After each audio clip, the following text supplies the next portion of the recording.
Welcome to Bloomberg Law. I'm Pacchia. After a protracted deadlock, Congress and the White House finally were able to come to an agreement to raise the federal debt ceiling earlier this week. Joining me now to discuss, we have Peter Coy, writer and economics editor for Businessweek. Welcome. Thanks very much for having me on. Of course. So this was quite a week. So at the end of the day, I guess we averted economic Armageddon, but we have a deal that's set in place. When you look at the fine print, what jumps out at you? The thing that is most amazing to me is that one of the critical things has not been decided, and that is, what is the yardstick for measuring deficit reduction?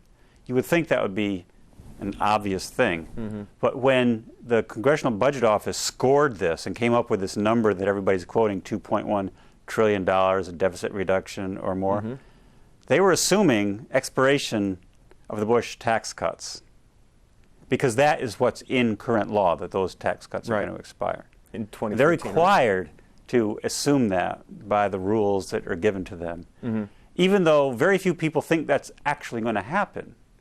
So if the Bush tax cuts don't expire, then whatever number the CBO has put on this deal for deficit reduction is going to be much smaller than that, far less cut. If that situation comes to bear, then what? Well, so it gets even more interesting, because then you think what that tells you is they're playing a game. The game is not to get the best deal. It's to get the deal that looks best against this artificial constraint of measured against the current CBO rules. So if the Democrats managed to put through, say, a few $1 billion in tax revenues by repealing or by allowing part of the tax cuts to expire, say on $250,000 in income or higher, if they did that, it would look like a tax cut, because it would become the new current law against which would be measured, and the CBO would say, oh, you were going to allow all of the Bush tax cuts to expire. Now you're only allowing a little bit of the Bush tax cuts to expire. So that looks to us, the CBO, like a cut, even though to the general public it would look like an increase. Now, that plays into Republicans' hands, because what it says is that neither party is going to want to touch the tax code, because if they do, it'll make it even harder to achieve the $1.5 trillion in cuts that they're committed to achieving. Right. So if Washington, D.C. was complicated before, this bill now turns it into three-dimensional chess, with Republicans and Democrats locked in this and weird they're playing dynamic going chess, forward. Not against a real opponent. They're playing against this fictitious creature. Again, it's the rules. It's the way they've set it up to be. Now, apparently, there's an understanding that the 12 members of the super committee could set themselves a new yardstick, maybe a more realistic yardstick, like assume some continuation of the Bush tax cuts. But the Republicans aren't going to want to do that, because then it would actually make it possible to do something real on the tax revenue side.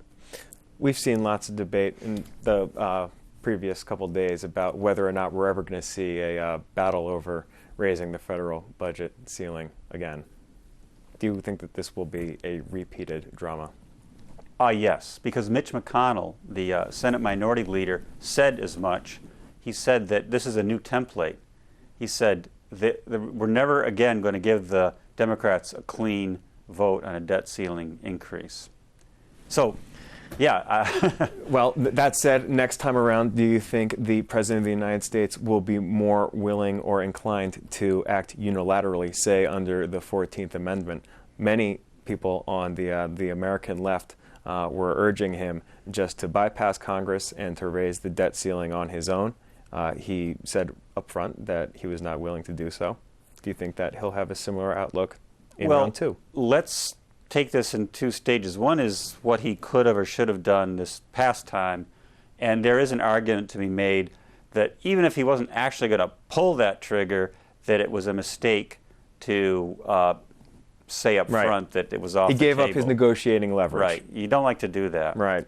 Now, the next time around, it's a little different, because the debt ceiling is not up for grabs in this next time. The mechanism is set up so that they'll get through 2013.